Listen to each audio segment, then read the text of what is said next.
evening and welcome to another Doctor and Call. It's a pleasure as always, and of course, we welcome all our viewers on GBN Television 7 and 11, and of course, our listeners of K105 FM and our friends on our Facebook page and YouTube channel. We're very happy to have you, and of course, we're looking forward to engaging you a little later on in the program. Dr. Nixon is with me as always, and tonight we will be looking at the issue of disability. Today was World Disability Day, and of course, it's an area that, in my opinion, still needs lots of attention, especially as it relates to the rights of people with disabilities and, of course, dealing with them. You know, sometimes, there's that feeling that you get that if someone has some form of disability, then, they should probably stay at home and that is definitely not the case. So our discussion would surround that this evening, and so it's a good time to welcome Dr. Nixon. Doc, good evening and welcome. It's good to be back with you. Is it? It is indeed. It is indeed. Yes, as I'm always. trying to get my microphone, my camera, so you can see me. Yes, I'm seeing you. It's always a moving target. Okay. I'm seeing you quite well. Good evening, everyone. Good evening to people in Grenada. We've enjoyed a lot of rain in the last few days, but we're happy today was a very beautiful day. Good evening to people in the Caribbean, in the diaspora, wherever you're looking at us. Good evening and welcome. Yes, indeed. So, Doc, this evening, we want to chat a little bit about, people with disabilities. And, I would really like us to, in a significant way, emphasize the fact that someone having a disability does not take away anything. There are people who may not be able to or they may be vision impaired, but of course, and I always like to when it comes to that, reference our dear friend Citizen Rulo, who is able to do everything, even with his vision impairment. So clearly, someone having a disability does not make them less. In fact, there are people with disabilities. Some of the most intelligent people in the world are people who have some form of disability or the other. So Doc, I would let you, make your opening remarks, and then we would, delve deeper into the conversation this evening. So good evening. This morning I witnessed the walk along Melville Street. I was on my way into the office, and there was this walk, and I said, my goodness, today is the day of the walk. I'd seen it advertised. And significantly, there were lots of high school kids who came out, not disabled, ordinary people who came out to support them. And disability is the things that we consider are not normal. People who have to make an extra effort to be able to live a basic normal day. So whether you are disabled physically, like blindness, can't walk, or mentally, intellectually, whatever it is, you're considered within this group. We have to remember that the buzzword is equity, right? Creating a world where people can live equally, where everybody opportunities are provided so that people can live well. This world belongs to all of us. Those of us who have the ability to get up and get to your car and drive without a problem, your ability to walk, your ability to hear, your ability to talk, your ability to listen, your ability to do intellectual things. We are blessed a little more, and who in our lives have to make it possible so that others are recognized. Because recognition is the first thing, and that others are cared for, and they're able to coexist in a situation of peace and harmony. And particularly, I wanted us tonight to look at the challenge that people who have disability have. with their health and accessing healthcare. So tonight we're going to Yes. focus on all of this, what it means to not be able to do the regular things, but about what it is um, to what it is to ensure that these facilities are made available to them. And while a lot of this policy, a lot of it as well is what we do as humans for one another. So today is called International Day of People with Disabilities, right? IDPWD. It's a United Nations Day that wants to, in which we try to raise awareness and acceptance of people with disabilities, and that is from all over the. You know, we hardly hear their voices. There are a couple audios that have been played today. There was just too much Christmas music, so I didn't hear these audios played right on the radio in Grenada. And they are audios, they are things that were done by Grenadians who live with disability, young people who have their own challenges, especially physical challenge, who made these videos. So we need to look for that, and those are some of the things we should be TikToking. People with different ability making it good for them. So Ye- let's talk about it. Yeah, definitely. Also, I just want to insert here that the United Nations, they do have a convention on the rights of persons with disabilities. And of course, there is the optional protocol. And I want to just start by just reading a little bit of that, just to share that information about the convention, because it is intended as a human rights instrument with an explicit social development dimension. It adopts a broad categorization of persons with disabilities and reaffirms that all persons with all types of disabilities must enjoy all human rights and fundamental freedoms. It clarifies and qualifies how all categories of rights apply to persons with disabilities and identifies areas where adaptations have to be made for persons with disabilities to effectively exercise their rights, and areas where their rights have been violated and where protection of rights must be reinforced.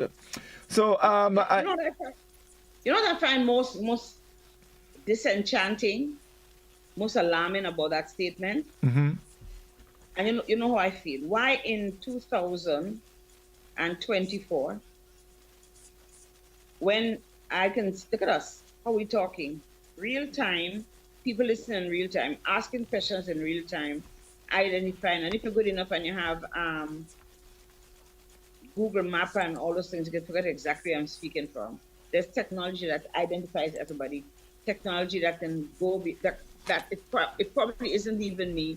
And we've heard the videos in the last weeks of sounding like other people, but it's not them. The bottom line is that technology is so advanced. Why are we human beings who have access to all technology so backward? Why do we have to put away a day to teach us how to love and respect and care for other people, especially those have who have disabilities, who can't manage as well as we can?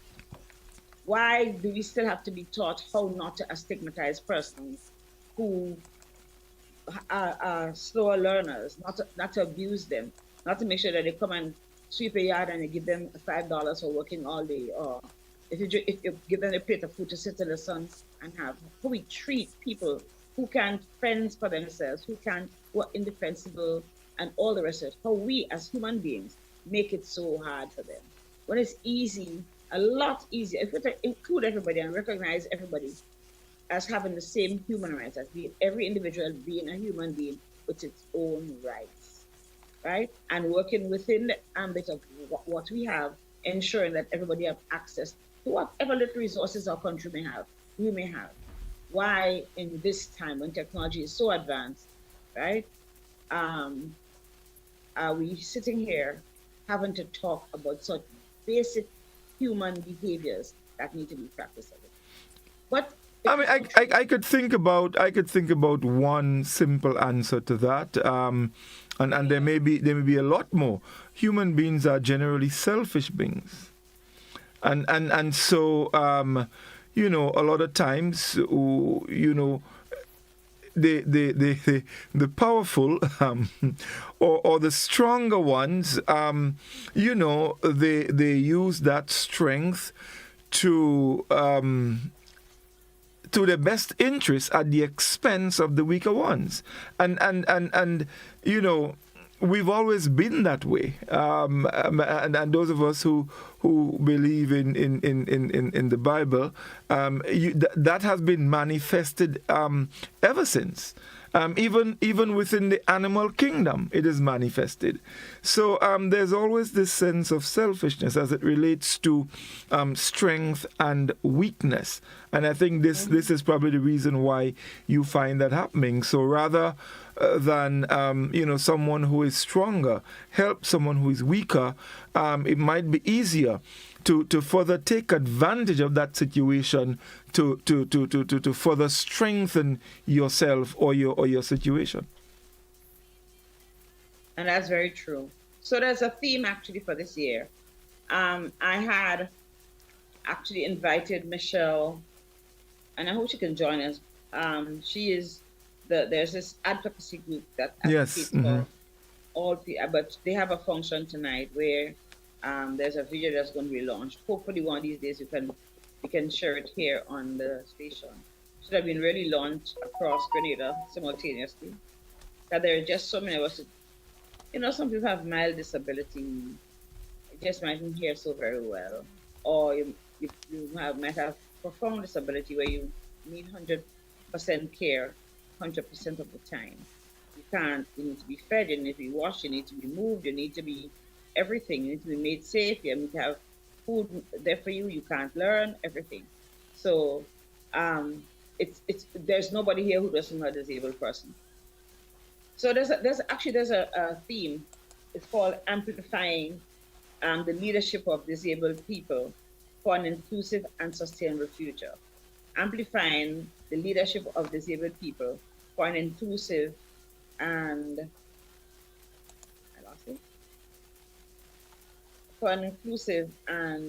sustainable future.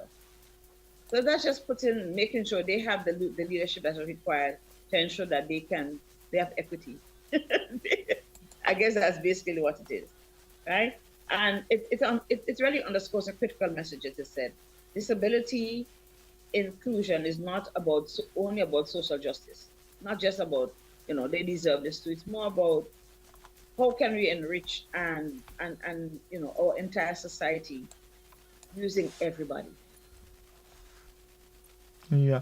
So Doc, those who commit themselves to making people's lives better, and those who are waiting for their lives to be better. It will be a situation of empathy and deep human spirituality that takes us to that point when we can encourage, when we can include people who are disabled. We have a society with people who have talents that we never thought, who have gifts that can make so much more a better place in the world. So, I'm going to say something. So I was just going to ask, so that we just put this into context. And we've heard the term, or we've heard the word or phrase, or however, disability, all over the place. We hear about it a lot. But when we speak of disability or someone having a disability, and I think in most cases when we hear the word disability, maybe the first thing that comes to mind is probably someone who is blind or who cannot hear, or someone who has a speech impairment or unable to walk properly or to get around properly. I mean, I guess these are the first things that come to mind. But are these the only things that qualify as disability? No, that's physical disability, right? Mm-hmm. You can walk, talk, hear, that kind of stuff, see. But any impairment that requires some support in order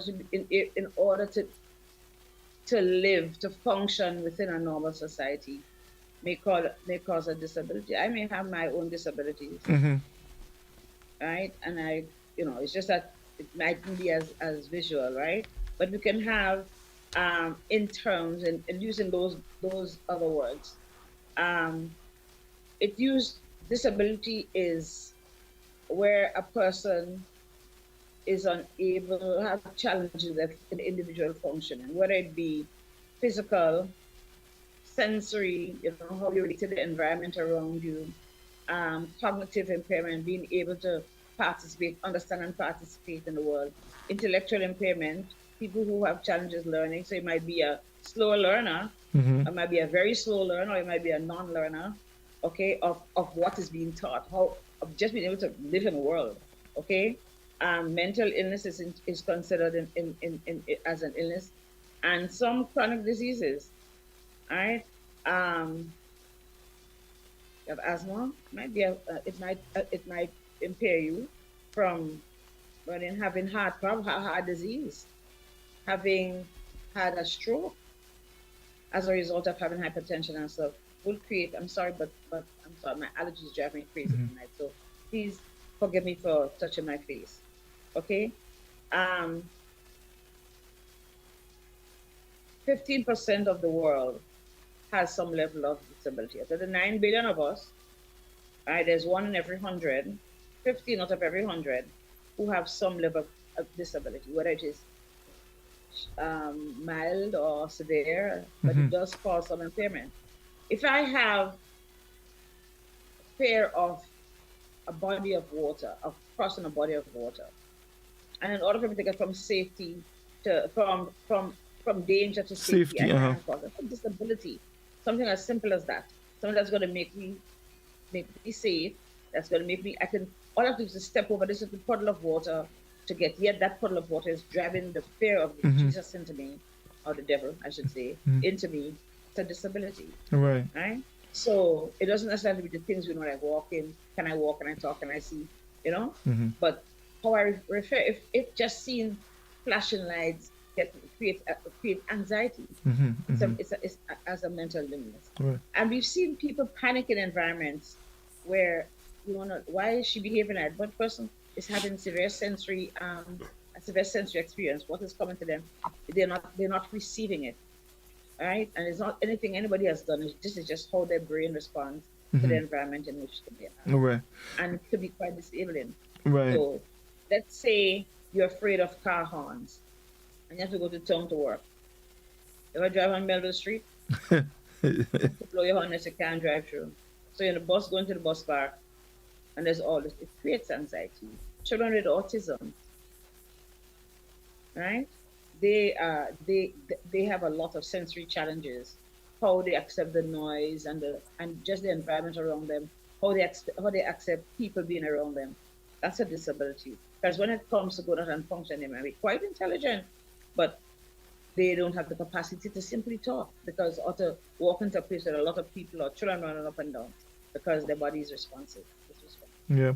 No. Now. Children, So I was earlier. Well, I was doing some, reading and so, and I was looking at the World Health Organization site. I usually go there from time to time to get information, and according to the WHO, disability has three dimensions, and what you said earlier sort of fits well because the dimensions referred to or recognized by the WHO: one, impairment. And that's in a person's body structure or function or mental functioning. And examples of that includes loss of limb, loss of vision, and memory loss. The second dimension, activity limitation, such as difficulty seeing, hearing, walking, or problem solving. And element or dimension 3, participation restrictions, and that's in normal daily activities such as working, engaging in social and recreational activities, and obtaining health care and preventative services. So the example you gave earlier, where someone is having a serious challenge just stepping over a puddle of water, fits in well with the limitations and the participation restrictions. So I think it's a good thing for people to understand when the word disability is used, that it's understood. It's not just someone not being able to move around or someone not being able to see or hear. It goes way beyond that. So I just wanted to medical component of existence, right? The medical component of our well-being. There are other things, right? So we're considered the world's largest minority. And because we don't function as regularly, as normally as other people, there's certain rights that we're not able to access, or we're not allowed to access, depending on where you are and depending on how the society embraces you. So for example, we have poor health.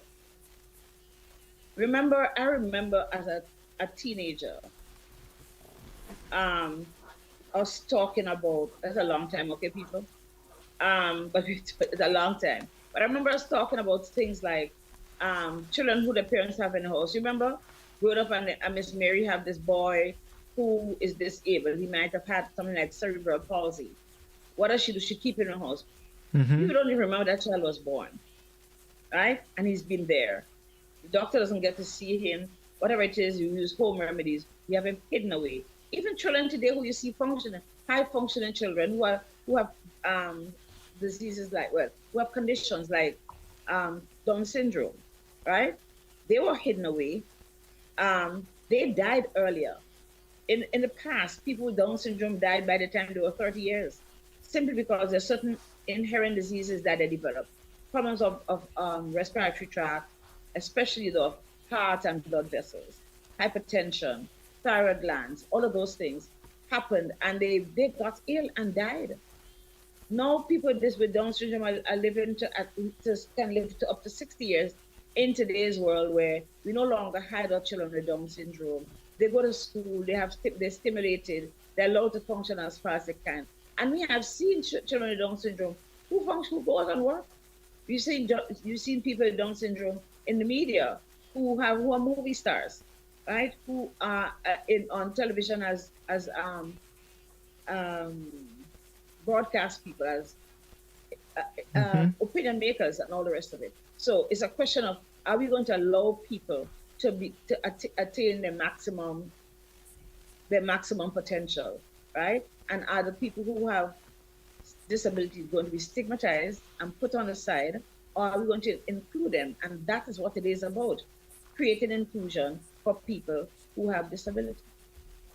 There's a story, and I remember one of my friends, this is a very true story. I have a story, right? And this person went to the US and had a family who was hearing impaired. And they decided to go to a comedy show. And everybody except that my friend was non-hearing impaired. Because all impaired people, who presented, who were the stand-up comedians and stuff, were all people who had disability. So everything was by sign language, right? And so the jokes were being told, and he had to wait a little while, or did not understand what the joke was about. Well, the joke was probably on him because everybody was laughing and he was the only one not laughing. So did you understand, right? So disability, where there's support, where there is structure, right, to support the people with the disability, there's a possibility of them lasting longer.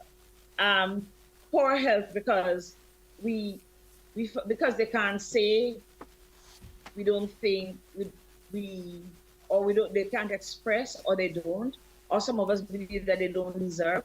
They don't get access to health care, and families forget to include their disabled people as having a right to all of the facilities, including health facilities. And that's one of the things we're going to expand. They have low education achievement. because we think that it can. I know a young lady currently that when I was growing up, a woman, she's young mentally, but when I was growing up, she wouldn't talk to anybody. She just look at people and walk off. But these days, I mean, she keep conversation with me. What's happening, darling? And then she give me some Yankee accent. Hey, man, what's going on? Mm-hmm. There was stimulation. There was more exposure, right? And I think she missed part of her life by not being exposed to that part of her life that can enhance whatever she had, what her basic attribute. Having had the possibility to interact with other people, right? Watch her these days and she's dressed hippily, really hip, and she wants to be like the rest of us. But she can only be like the rest of us if we include her. Right. She's in the world by herself. That's it. You ask questions about, you go to the doctor. Do you do this? What do you do? Right? Sometimes you have to make the language very simple. But the point is, she's coming from a long way from the child whom I know who just look at you cross and walk away. Now that she's included, she can take care of herself. She can work. She can't work in your shop or in your store, but she can come and help you do your cleanup for your Christmas or whatever it is. She can take care of your puppy because she loves my dog, right? What I'm saying is that she has her skills that we initially didn't. She has a basic attribute that has not been allowed to develop, and so what happens?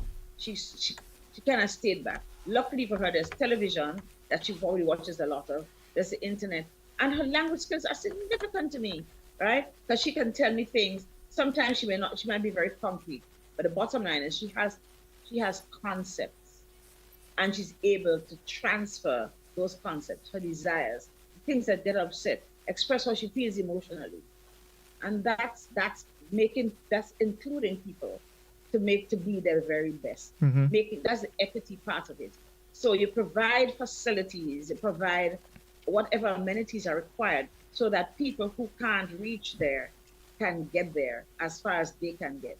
That's what equity is, getting as far as people can get, but not having any encumbrances so they're not able to get there. Right, lovely.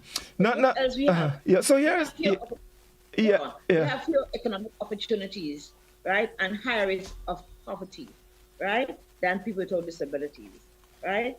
And this is because we don't have a society that offers the structures, the services, right, that they require. We don't have justice that defends them, like the advocacy group is trying to ensure that they're included. And there are lots of obstacles that they face every day that we don't face. Right? Does everybody have a hearing aid? Does everybody have eyeglasses?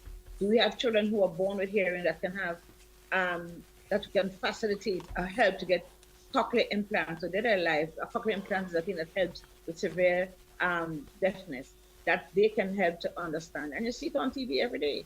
People in North America, is it cheap? No, but guess what? It makes one person's life better. And those are the things we have to think. Do we have physical, and that's probably the biggest thing, one of the biggest things. Do we have physical facilities? Can people who have a wheelchair go through town and go to the market and do their own groceries? I don't know that. I have 2 foot and I can hardly walk to town. Not because they're vendors alone, but because the sidewalks. I can go. Most of us would not go walking because of the airplane drivers who run our roads, right? So imagine somebody who cannot walk quickly or who walks with crutches or who just needs a wheelchair to trot along. Do they have access to that? There are just so many things that cause, and often very simple things that if we can put into motion, services, have policies. Now there are policies coming from a global, from WHO, but from the UN, if we can put things in place so that people can at least reach a lot of the basic things that make them okay, that's fine. Right. So here is this. And you spoke about, you mentioned in passing this, you have access in healthcare. I think that was earlier. And I want us to, at some point, kind of go back to that a little bit, because I think this is very instructive. But here's the thing. The WHO says having a disability does not mean a person is not healthy. Or that he or she cannot be healthy. And I think that is one of the misconceptions. So someone has a disability. Let's say, for example, someone has a problem, with walking. So they may not be walking upright as probably everybody else. And for some reason that person is now perceived to be not healthy. And all of these things need to be considered. Now, being healthy means the same thing for all of us. It means the same thing for all of us. Getting and staying well so we can lead full, active lives. This means, and here's your point, this means having the tools and information to make healthy choices and knowing how to prevent illness. And remember that you may not be on your own able to make choices. That's but right. People who are responsible for you act in your stead and ensure that those facilities are available. So Yes. we're talking today, and one of the things that came up, let's say I was a baby born with cerebral palsy in Grenada in 2023. Would my mother be as interested in making sure I get my vaccines? Because once a baby has cerebral palsy, you know from the delivered, okay, they will have challenges. But would my mother ensure that I get my all my vaccines, which children have? Would my mother ensure that I have the same access to required nutritional standards, right? In other words, I might have a disability where it might be difficult for me to swallow. Would somebody put in a parenteral gastric feeding tube? You put a tube on the side that goes into the tummy. Would they see it as necessary, or they say, just let this baby dead and done? Okay? Or would my mother have to struggle every day to feed me a little bit so that my life can be sustained? Would there be an appropriate diet provided for me? Because I may not be able, being lactose intolerant as a child, or having milk allergy is a disability, right? Because most children can drink milk and be living. What if I could not take milk? What services are there to ensure that I have the appropriate nutrition components for my life as a child? Would I be able to access something that my nutritionist can provide for me, right? Would my mother have the possibility of going to the Ministry of, let's say, Social Development, since it covers all of this, and making sure that I get my, there's always whatever compound they make for me so my mother can provide it. Would she understand that? Would she be sufficiently educated to understand that you can go out, you can seek care? There is X, there's Y, that you can go. Would there be physiotherapy for me? Okay? When I get a cold and my mother takes me to the hospital, does she have to sit on the line for 10 minutes, for 10 hours, waiting with me on her lap, no place to change me, right? Would I have transportation to the hospital? Is there specially outfitted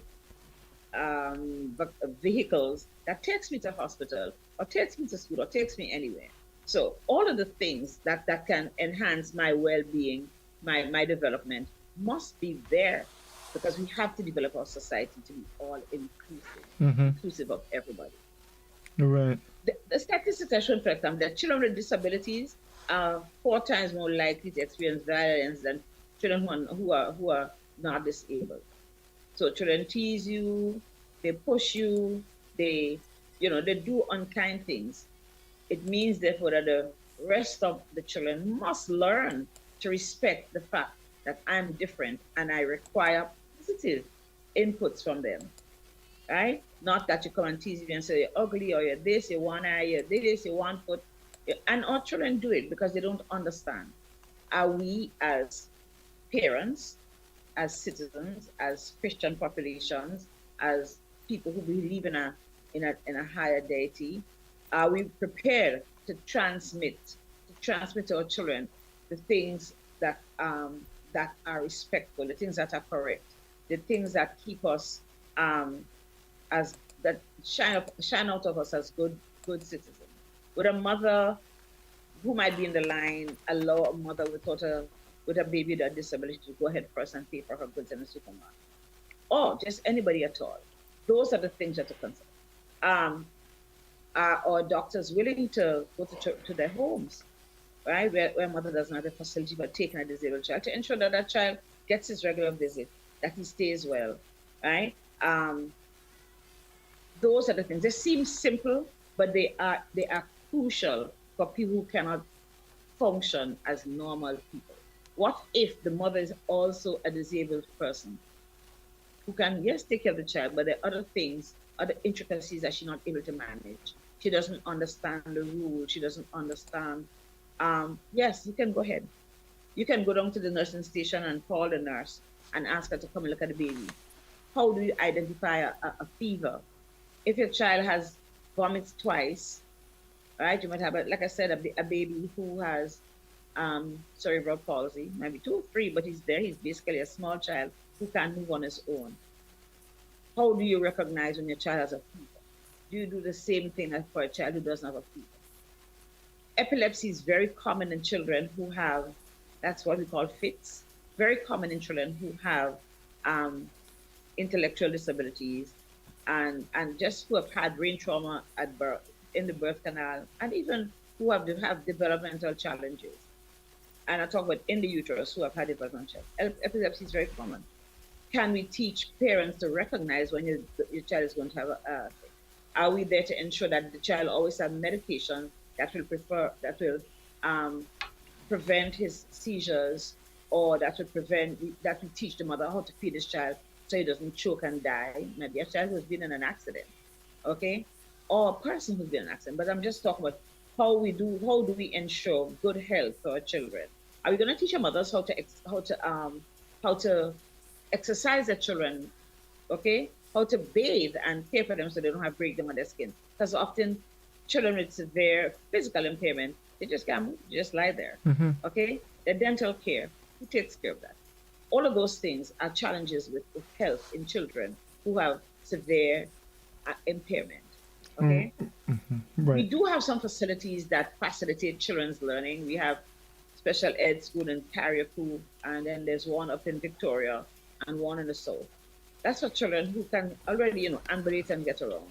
But there's a small percentage of the population of children. We have older people, yes, but children who need to be recognized early after birth that they have challenges, and they would have challenges that might need extra health, but they all health intervention. But they also need other social interventions, and there's where the social justice part come in. Are we making sure that they can be justly treated, that they can go and get what they need, right? How many spaces do we have in our schools, schools of special ed, right? Well, I know Rotary Club takes care of the school down, and they were instrumental in starting the school in the Lyman St. George's, and have had to expand the school to facilitate the needs.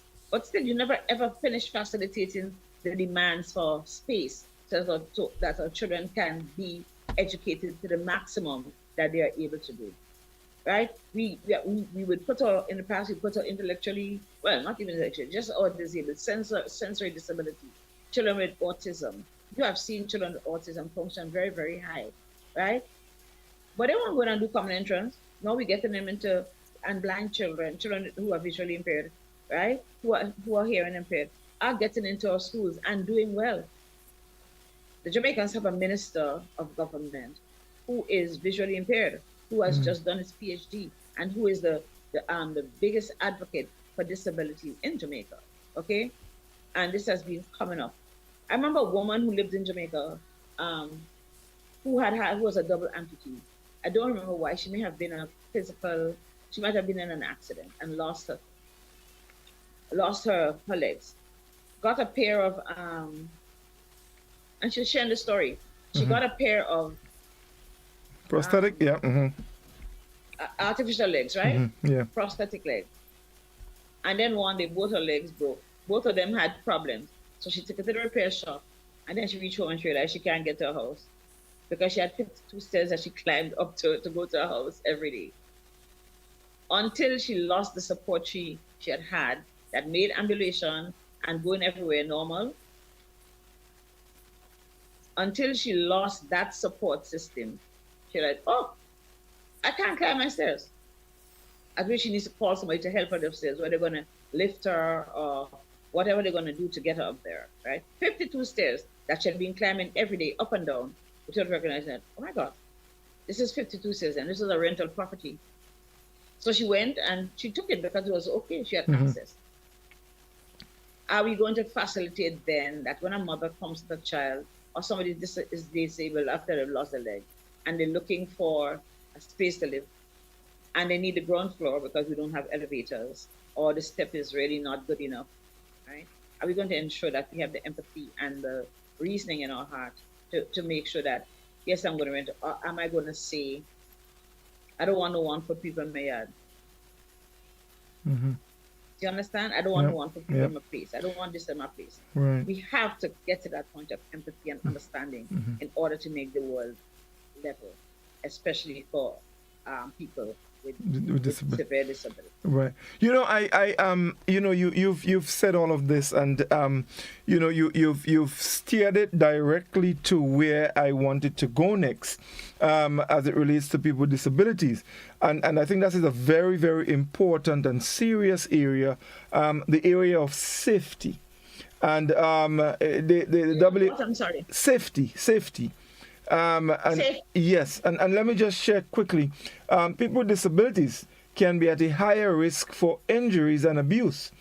It is important for parents and other family members to teach their loved one how to stay safe and what to do if they feel threatened or have been hurt in any way. Now, a lot of times, and you had asked me earlier, and I made the point about, the stronger ones, taking advantage on people who are weaker. And people with disabilities, there are situations, especially among young people, of bullying. And this is something that we need to pay very special attention to. Violence, and all of that.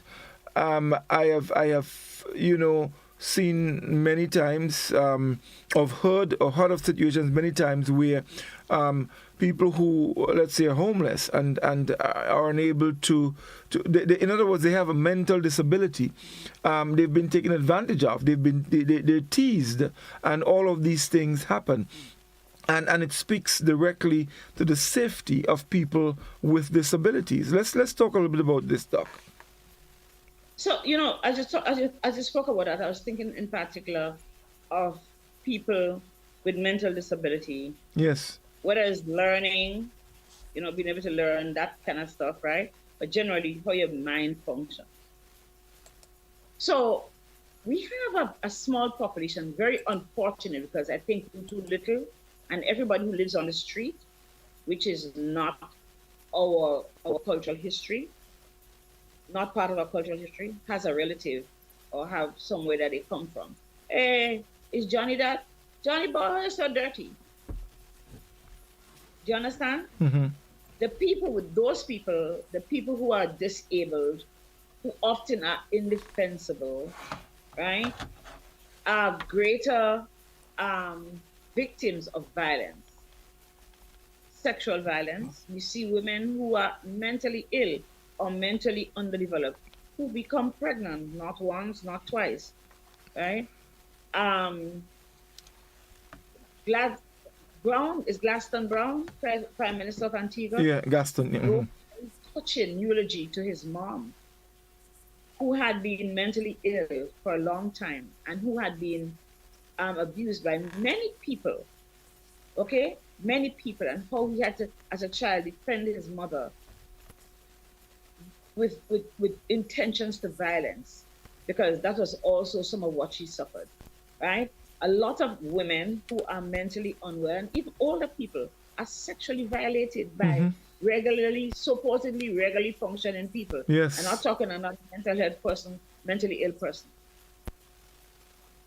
While we also think that people who are mentally ill are more likely to to hurt us, right? I can ask you, how many people in St. George's got their car damaged by a mentally ill person today? You don't have to answer. But at the same time, I could ask you, how many mentally ill people today were asked to um, come out to the road, boy, you dirty self, what there? And you know, and spoken. How much of them come and ask for a meal and you refuse to give them? Right? How many people today did we mentally ill people, I'm talking those on the street in particular, who are part of this disabled population that we try not to see. We put mask over our eye and try not to see this population needing the support in order to thrive. How many people today were hit, boxed, kicked, okay, disrespected verbally today in St. George's? I'm sure it's a whole lot because we don't want to move there, smell stink, and all the rest. Those are the things that's our behavior. Whereas you can say, did you have a meal? Come here, come and get this. They may not interact with you, but you say, come, let me buy a pack of biscuits and a drink. You want something to eat? Come for it, right? We don't do that. We'd rather discard them because we have no tolerance. We already have a attached stigma to mental illness, especially severe mental illness, and marginalize that population. Did you think about where they slept in the nights when we had flood rains? Mm-hmm. Where did they go to? How did they keep safe? Is there a place of safety that we provided for them? Is there a place of dignity that we provide for people who have severe mental illness and who are often difficult to engage, who live on the streets, right? Because there's no effort made to take them off the street and re-engage and replace their sense of dignity, or just give it to them. Make sure that what you create for the living is a dignified space. Did we think about that? We don't have that. Is there a place where the mentally ill in any of our bigger towns, such as wherever, any of our towns, in Georgia's in particular, because people move to urban areas when they're trying to survive, when they're in those extreme positions. How many of those people can walk into a place and get a shower, a guaranteed meal, get seen by a doctor? Guess what? They have high blood pressure and the foolishness that we have, okay?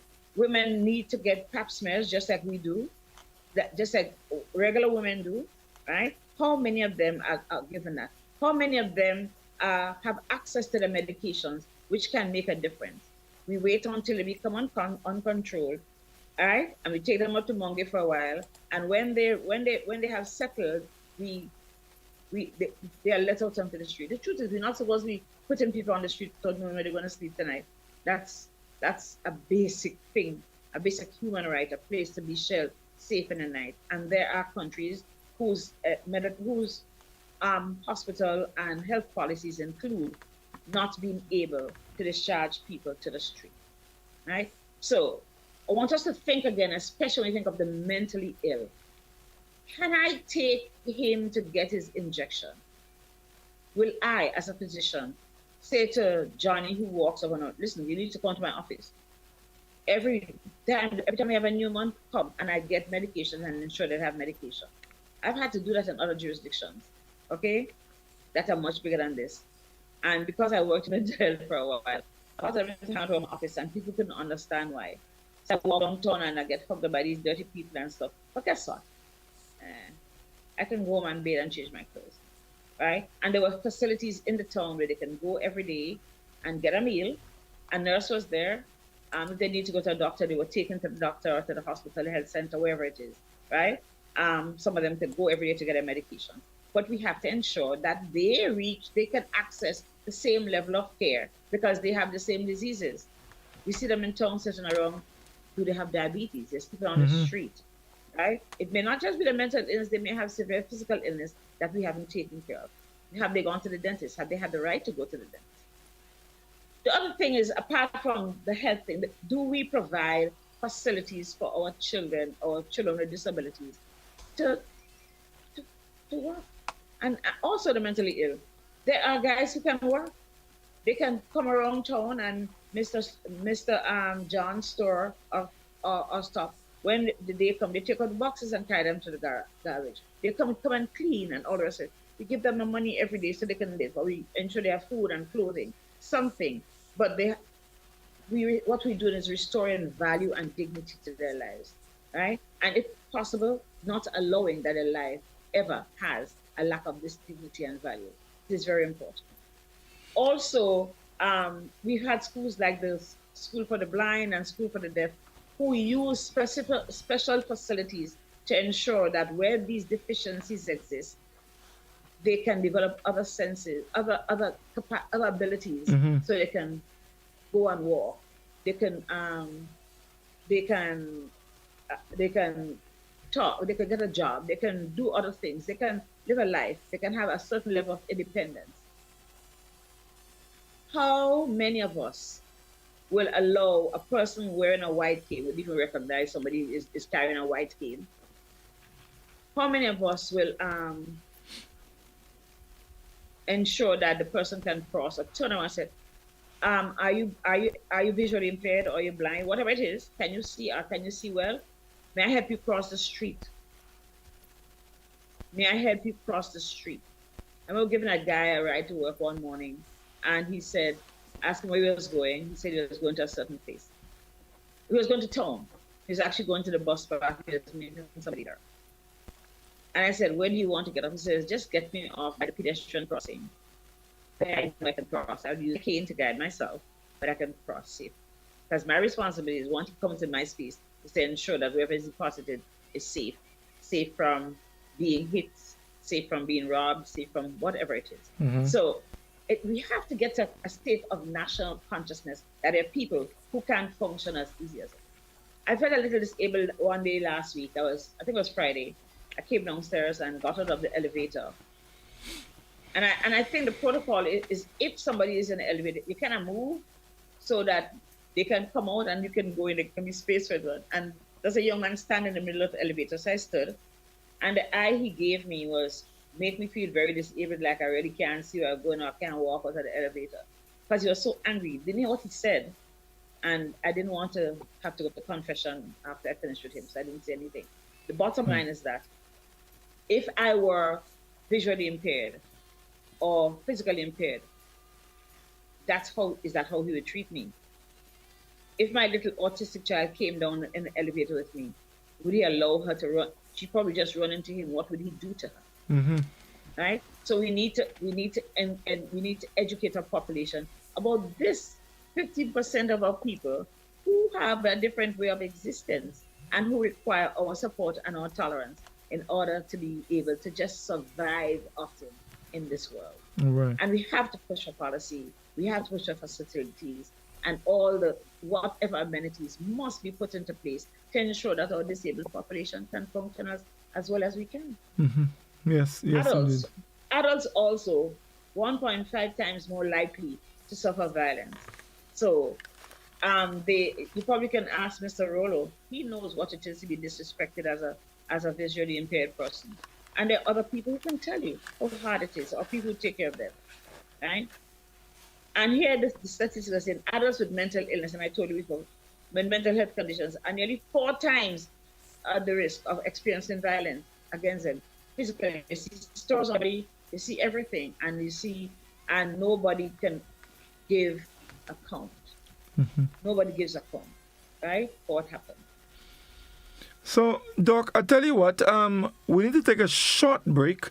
When we come back, we'll continue the conversation, and of course, we'll open our telephone lines, and of course, we can take a couple of calls from our listeners, or whatever contribution they would like to make. We would definitely engage them following this short break. So stay with us, folks. We'll be back with you in just a moment.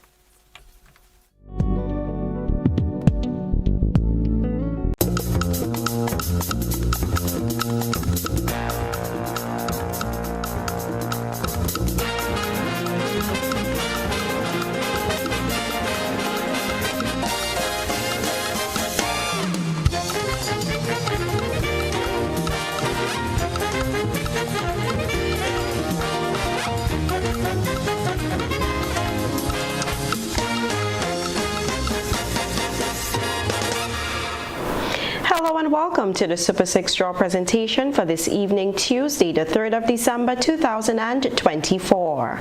I am your hostess, Kijan Smith. Super 6 is a multi-jurisdictional game owned by Winlot Inc. and is played within the islands of St. Vincent and the Grenadines, Dominica, Grenada, and St. Lucia. Tonight's jackpot is valued at $200,000. We'll now get ready to select your free ticket letter. Good luck.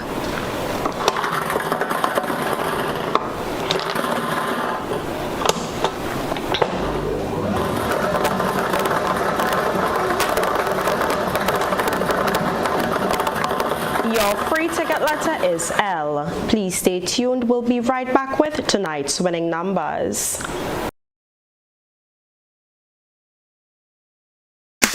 More jackpot money, more reasons to play this game. More money for way. Super 6 a bigger jackpot game. Now you love Super 6 even more. With more money, the jackpot galore. Play more, win more, have more fun. With more jackpot money, Super 6 is my number one. with the new and improved Super 6 team, the jackpot keep growing and growing. I'm growing. More jackpot money, more reasons to play this game. More money for way. Super 6 a bigger jackpot game. Super 6, bigger jackpots, more chances to win. Welcome back. Get ready for your Super 6 winning numbers. Good luck.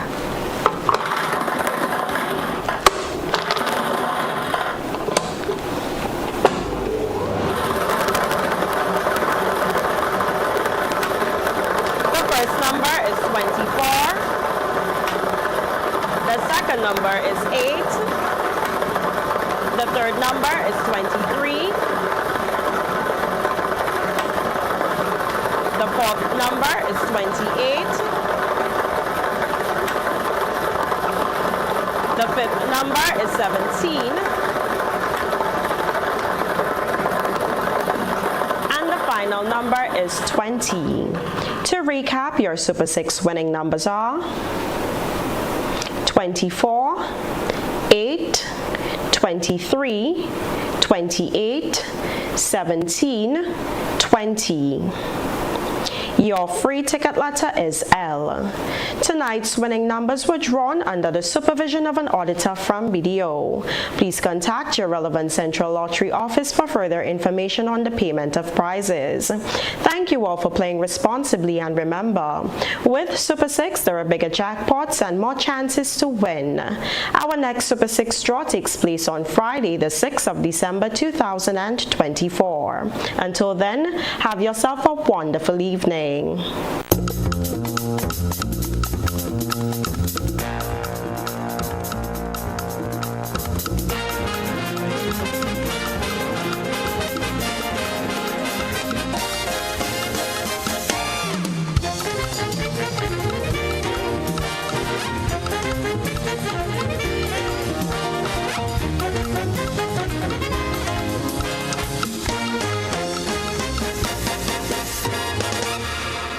Win big in the ACB season of joy and rewards. Oh, joy, joy, joy and rewards.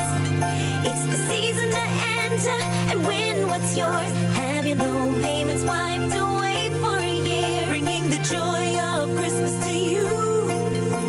We know that you're ready for the holidays with the $500 weekly giveaway. Oh, joy, joy, joy and rewards. With ACB season of joy and rewards. For the weeks leading up until Christmas, take a loan into now and win with us. Oh, joy, joy, joy and rewards. With ACB season of joy and rewards. Terms and conditions apply.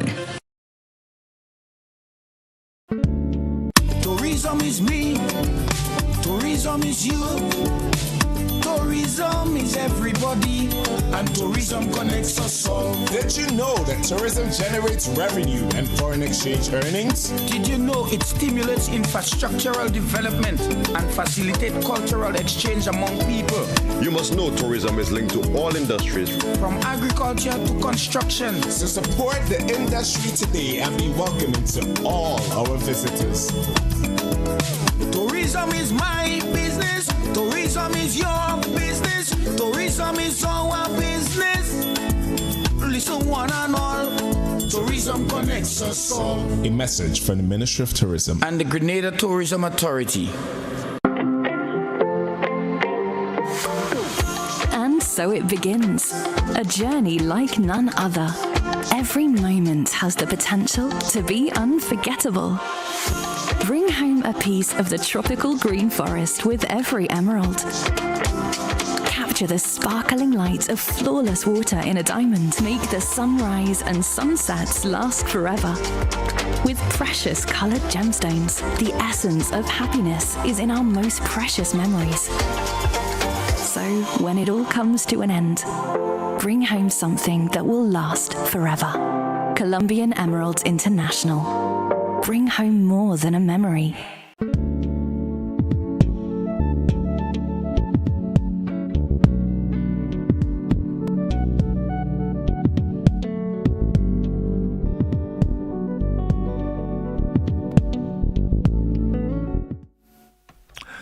Okay, welcome back, everyone. It's Doctor and Call, and of course, tonight we're talking a bit about, disabilities and, of course, people with disability.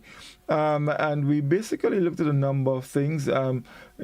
Just in case you joined us late, let me just share with you, and that's from the CDC this time, the definition for disability.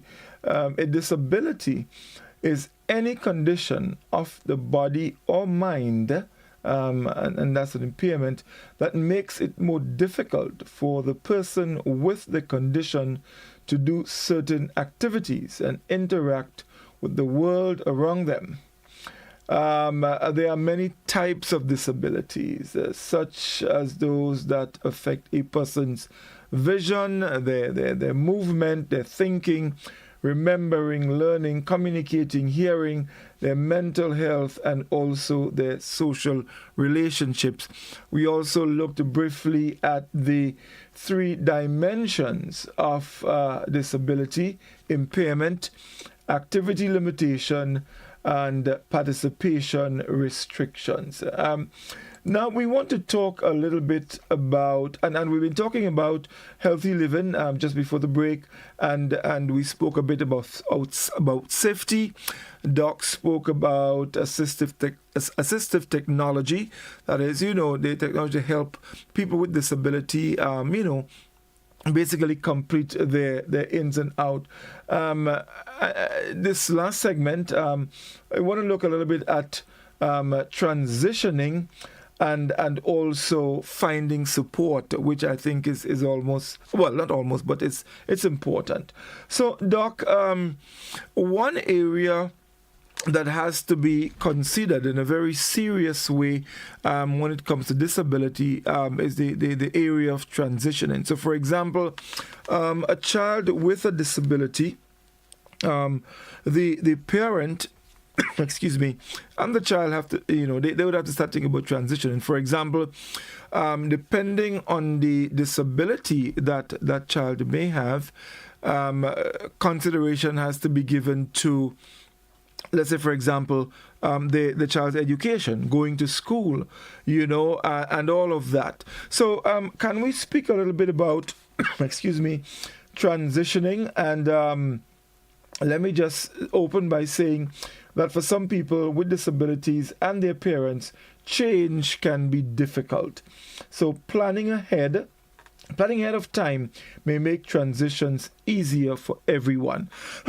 Excuse me. Doc, before we go to the telephone line, can you speak a little bit about this, the whole issue of transitioning with disability from one stage in life to another? So as someone gets older, you have to make adjustments and changes, and that can be a difficult thing. So moving from, let's say, teenage years to adult years can be challenging. Can you speak on that a bit? Well, I can speak a little, because I don't think that families are able to provide everything. Of course not. A person who has a disability has higher needs than a regular child. If a child who has, let's say, Down syndrome, which is common, and most Down syndrome children are adaptable in some way, some are not. It depends on how much autism as well. And remembering that a disability may walk along with another disability. That's true. So you may have something like spina bifida, where your spine doesn't close, so your legs, the nerves in your legs and stuff, they don't function properly. The child is unable to walk. But you may also have intellectual disability. The truth is, it is very important for us to have the support systems present. That one can educate and support parents or whoever the caregivers may be. We know that in times past by everybody have a child that have a problem, a grandmother who's at home get a responsibility. Does she have the capacity to do so? Not necessarily. Usually there's a love medicine, that part of it. Grandmothers love their grandchildren, and they're often and unfairly given the child with a disability the responsibility of that child. Okay? It may also mean that the education that that child can have, or when I say education, it does not necessarily mean academic. It's that preparative phase, input, where the child can learn skills for survivability, right? Learn to talk, learn to even walk better, learn to interact socially and all the rest of it. Get into areas, understand how much sensory input you can give to the child, what stimulation you can give them, where you have to avoid them to avoid their being, because it's very uncomfortable for them. Where they can get glasses so they can see, or eye surgery so the vision can improve, where they can have other surgery so they can walk a little better. All of those things have to be good, but parents have to be supported to understand, because it's very difficult. It is not very easy. But you have to remember also that a child who is growing, so coming from infancy, where the child has complete needs, we would think that a child who is 5 and 6 should be able to get up and brush his teeth and do those things. You may need to do that. You may need to do that until you can teach a child how to do those simple things, right? You may need to teach a child how to stand in the shower and wash himself, right? Maybe he would never learn to do that because it's so difficult for him. You may not want your child with epilepsy to go into the shower by himself because you don't want him to fall and hit his head on the pipe. Do you understand? You may want to teach your child how to take his medication. And as he grows old, you want to, help him to learn to make his bed, help him to learn to do other things, right? But again, remembering that disability can come with a whole lot of colors, right? Maybe simple, maybe easy, maybe adjustable. Parents and caregivers become the center of this. We have institutions. Some institutions are not as good as others, where children with severe disabilities actually live, they house. Guess what? You have to have staff that understand what state they are. You may have somebody who on the calendar is 35 years old, who functions as a 2-year-old, who doesn't understand, even though they could walk up and down, they don't understand boundaries and all the rest of it. There must be an environment set up for us to understand what are the challenges, to build tolerance and respect, and to try to move these children as far as possible, to as close as possible to what we consider normal life, so that they can take care of themselves as far as possible. But you also, there are other things, some things that we need to protect our children from, which I want to bring up here. Children who have disabilities, especially who live in institutions, are not to be subjected to research and giving them things that might be like drug testing and all of that. Right. They have to be protected. They have to be protected by the state, by the government of the country, right?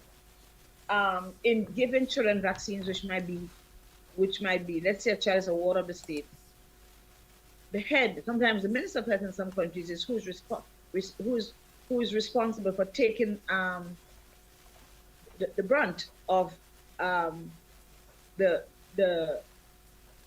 given orders, who's responsible for taking on, given permission, that this person who is disabled and can speak for himself, right, must be, can have a vaccine or can't have a vaccine, can have this, cannot have that. So having people who are educated and knowledgeable in the home setting, in the institutional setting, and is very important in ensuring that people can transition. Girls will have periods.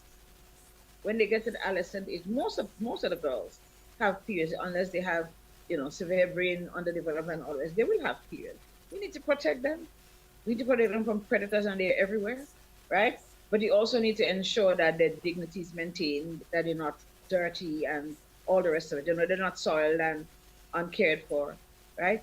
But you can also teach the girls how to understand what's going on, that this is not something bad that happens to you, it happens to all the other girls, right? And how to take care of their hygiene.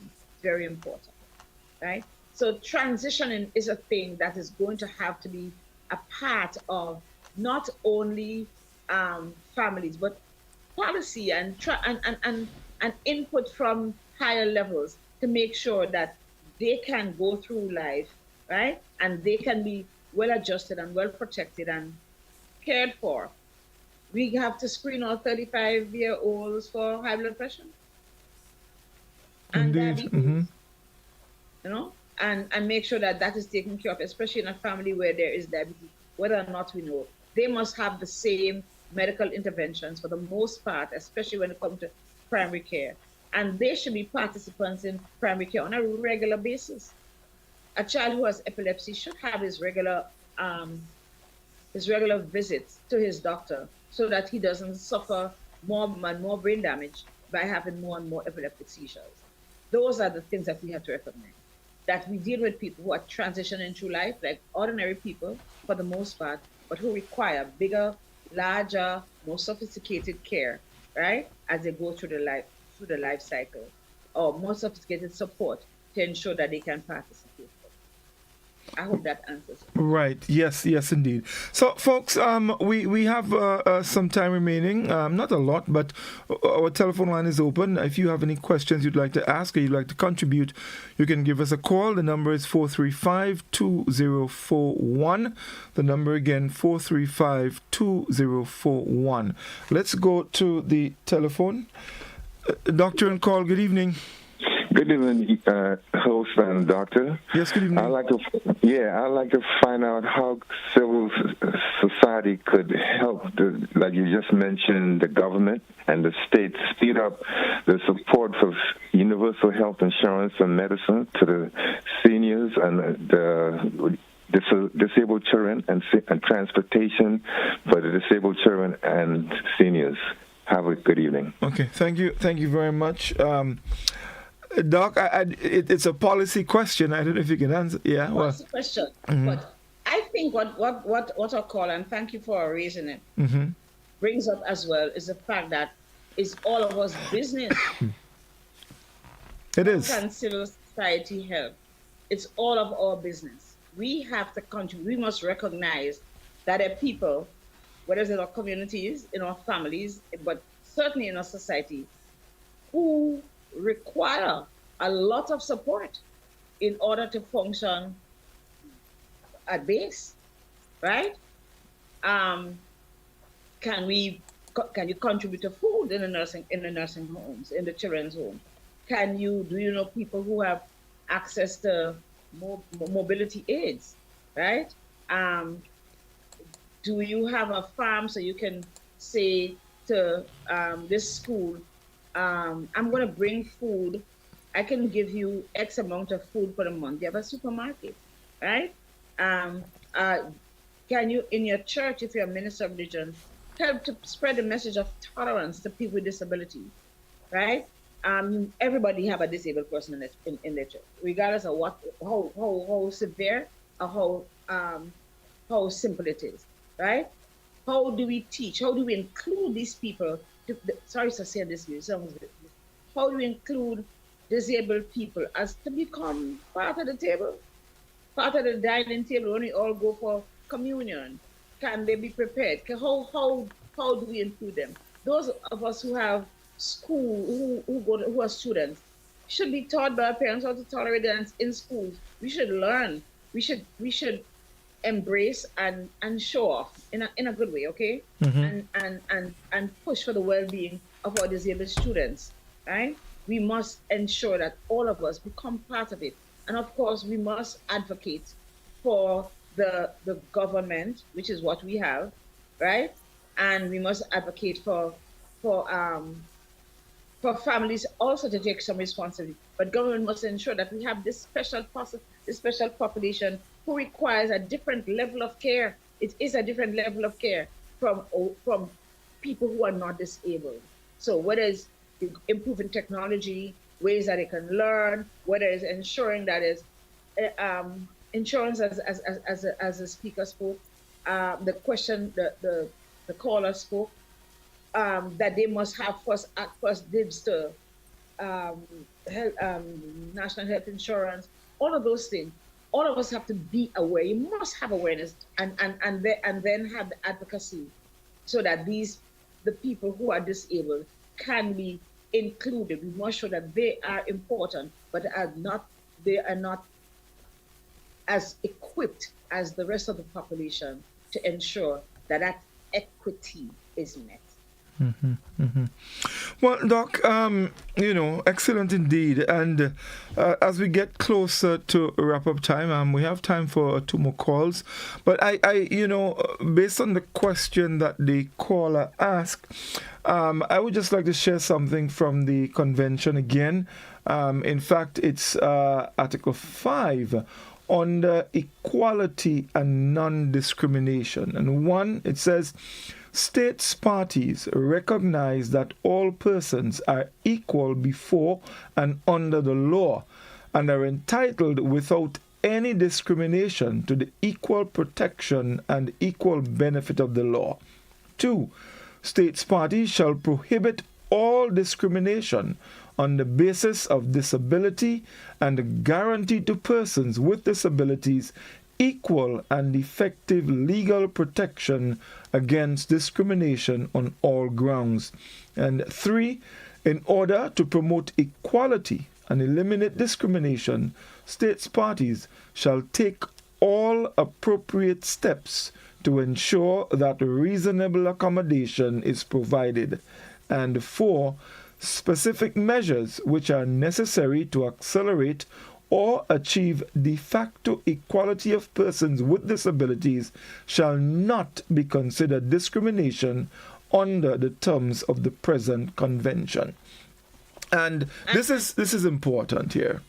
And that discrimination can occur not necessarily only at state level, but at individual level. And I think the biggest thing that we have to do is to educate our population about this very special population. There's a woman in my community who is learning disabled, but very high function, okay?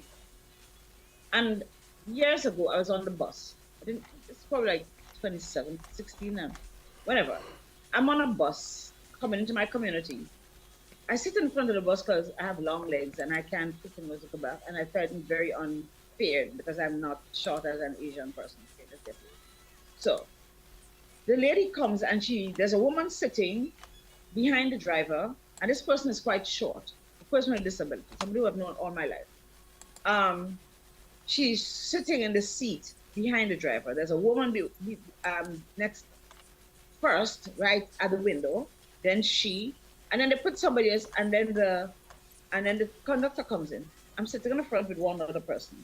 But this lady with a disability who is intellectually disabled, she is small, short, and the woman at the window has like 10, I know she's a vendor, what it is, she have a basket on her lap, and she have like a lard pan kind of stuff, like that kind of container. Mm-hmm. And she just had, and this woman is sulking, and she keeps saying, I'm uncomfortable.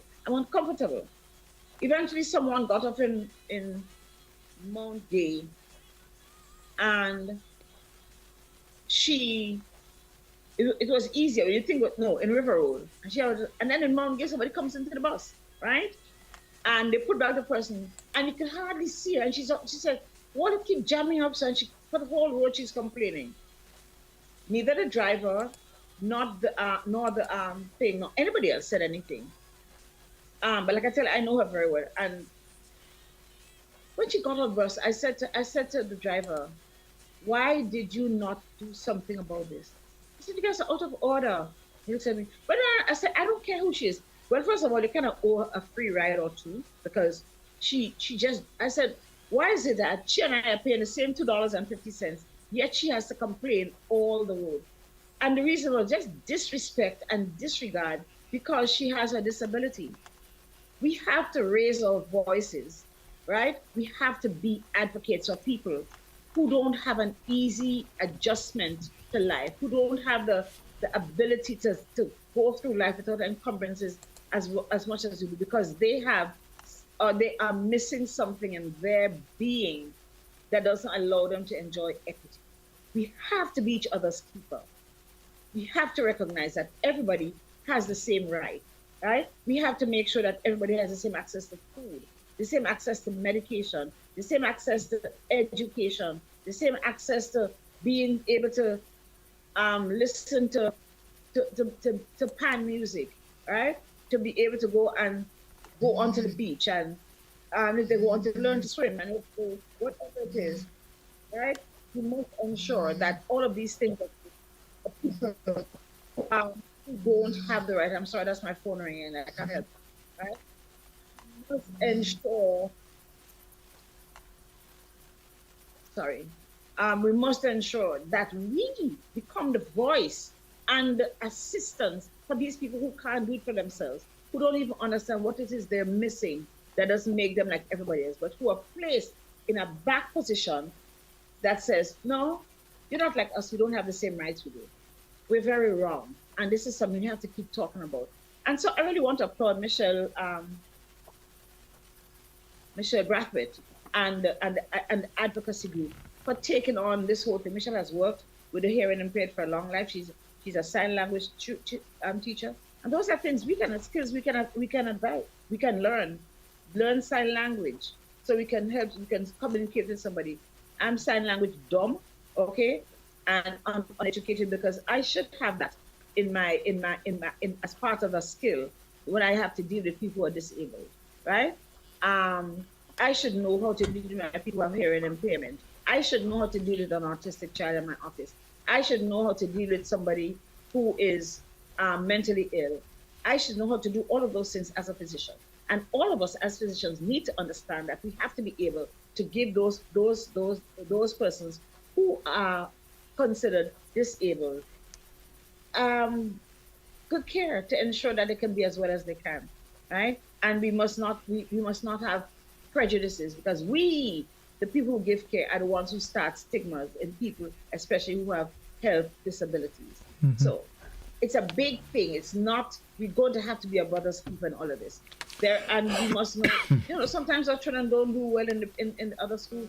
Don't be afraid to recognize the challenges.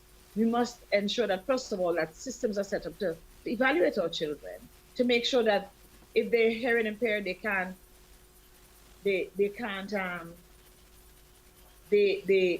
learn in school. I had a young girl working in my office when I lived in another place. High school kids that I'd take on Saturday, and she kept writing. She just couldn't, I let her do all the secretarial work when she came in, but I'd write how much the person should pay and what insurance, and she kept not doing it right. And when I said, come here, let's read this chart. Let's read the chart here, right? And she couldn't read. The child was blind. She could hardly see. I called her mother and said, do you know your child can't see? This is a fourth former who said she was very fat. Mm-hmm. And that was another disability. They put her to the back of the class. She's very shy, another disability. She's at the back of the class. She can't see anything. How could she learn? Yeah. So everything done is complicating the situation. Right. I said to her, your child can't see. Oh, but Sonia can't. I said, listen to me. When she comes back to class next week, when she comes back to the office next week, just make sure she has her glasses. Because if it were your other daughter, you would go ahead and procure those glasses for her. Totally different. That girl today teaches primary school. Mm-hmm. And is an excellent teacher, simply because you corrected wonderful things. Well, yes. So in school, wherever we are, we have to look for what are the challenges if we see a child not being able to function as well. Okay, what services? I know they have children's mental health services, for example, right? What services are there? There's a school for the hearing impaired. There's a school in Victoria. There's one in Carriacou. There is other skills places like the blind has. There are lots of stuff. How do I identify, if I see somebody walking on the street, do I be bad and grab their stick and run? Or do I tease them? Or do I rob them because they're defenseless? Or do I make sure I help them to cross the street? Do I make sure I ensure that they figured where the many holes on our sidewalks are? What do I do? Do I ensure that they get the right food and the right stuff? Do I ensure all of that? You know, what do I do? What is my role? Because I think it's a question of civil society's role added to the policy makers' role and the parents and the service roles, where you have service providers for these people, but they must have a liaison with the rest of community, with the rest of society, so that all of us can collectively work to ensure that we have a healthy population of disabled. Do nurses know anything about managing disabled populations in hospitals? All the people who come in front. I believe, for example, that everybody who works in frontline, teachers, police officers, nurses, should have mental health first aid. So they can understand people with mental health issues. They may not be severely ill, but they may have mental health problems that have not been diagnosed. I believe everybody who goes into incarceration, this is my belief, everybody who's incarcerated, excuse me, let me close it up. Everybody who's incarcerated should actually, sorry, my dogs are fighting. Everybody who's incarcerated should actually be screened for mental health. It's a good place, and often we know that people who are perpetrators of crime do sometimes have mental health challenges. So there are a lot of things, and it's not just one thing. In relation to the health of populations who have disabilities, all policies should focus on that, right? So are we going to make sure that our roadsides are good? Are we going to ensure that our housing construction is good? Can a person who has lost his leg roll through his house in his wheelchair, right? Or are we going to put a ramp up his little wooden step? What are we going to do? Are we going to repair his bathroom? Do you understand where I'm coming from? Are we going to teach them to read Braille? What is it? What are we going to do to ensure that the disabled population is not further stressed, right, by our lack of empathy and our apathy and our failure to do things that can improve their life and create an equitable environment? Right. Doc, thank you so very much. And I think what you just said, the point earlier too, that one of the most important things in addressing the issue and ensuring that we make strides in that area has a lot to do with education. I just want to close by just sharing this last bit on how disability affects someone's life. Living with a disability can often cause some challenges in the physical, social, economic, and emotional aspects of your daily life. And they've just highlighted a few examples. One, higher risk of health conditions. People with disabilities may be more likely to develop conditions like obesity, heart disease, and diabetes. Barriers to care. Because they're poorer. Yes. People with disabilities also often face barriers to adequate health care. Emotional effects. If you have a disability, you may notice changes in your mood and self-esteem. And low self-esteem can raise the risk of anxiety, depression, substance use, and antisocial behavior. And finally, financial wellness. You mentioned it. People with disabilities tend to have a harder time obtaining employment and earning enough money. Research shows that people with a strong support system from family are less likely to experience poverty than those who are solely responsible for their finances. And so I believe if we understand some of the basics as it relates to people with disabilities, it would put us in a better position to provide the kind of support that they need, whether we are family or just people who know someone with a disability. Understanding it would put us in a better position to provide support to help them to live better lives. And Doc has said it, education, very, very, very critical. Folks, that's all the time we have for this evening. It's already gone past 10 o'clock. Doc, I thank you so very much. It was indeed a very interesting and enlightening and enriching conversation on disability. And I do believe there's so much more to talk about disability. We may have to revisit that area and, probably have, Miss Brathwaite or some of the people who are directly involved in dealing with people with disability, so we can, delve deeper and provide even more information on that area. So thank you everyone for staying with us. It was indeed a pleasure, and we look forward to being back with you next Tuesday on another Doctrine Call. Doc, thank you so much again. I'm looking forward to chatting with you soon. Thank you. Good night, everyone. Please stay safe. Yes, indeed. All the best.